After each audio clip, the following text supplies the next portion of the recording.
કચ્છમાં ડીઝલની અછત વર્તાય છે અને ટ્રાન્સપોર્ટ ઉદ્યોગને મુશ્કેલી પડી રહી છે। પૂરતા પ્રમાણમાં ડીઝલ અત્યારે નથી મળી રહ્યું। અનેક પંપ પર ડીઝલનો જથ્થો ખૂટી ગયો છે। ટ્રક માલિકોને 50 લીટર ડીઝલ મળી રહ્યું છે। ડીઝલ સપ્લાય ઓછી થતાની સાથે જ ટ્રક માલિકો પોતે પણ અત્યારે ખૂબ પરેશાનીનો સામનો કરે છે। પૂરતા પ્રમાણમાં ડીઝલનો જથ્થો ફાળવવામાં આવે તે પ્રકારની માંગ અત્યારે ત્યાંના સ્થાનિકો કરતા જોવા મળી રહ્યા છે।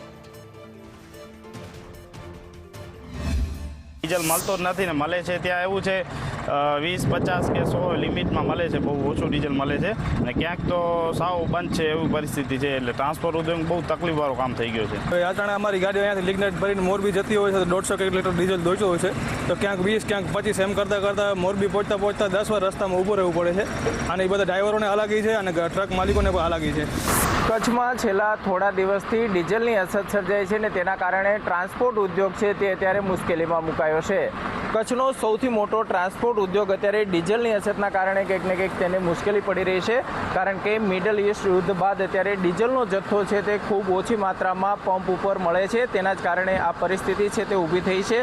તમે જોઈ શકો છો તે પ્રમાણે અહીંયા પણ પંપ ઉપર મોટી સંખ્યાની અંદર ટ્રક માલિકો છે તે અત્યારે ડીઝલ ભરાવવા માટે પહોંચ્યા છે। જો કે ઘણા બધા પંપ છે કે જ્યાં બિલકુલ અત્યારે ડીઝલનો જથ્થો નથી ને તેના જ કારણે કંઈક ને કંઈક ટ્રક માલિકોને મુશ્કેલી પડી રહી છે।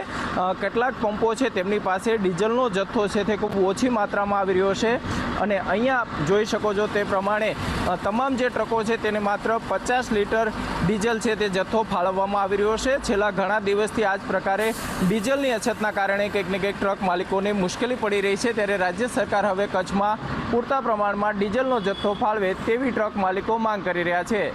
અલ્પેશ ગોસ્વામી, સંદેશ ન્યૂઝ, ભુજ।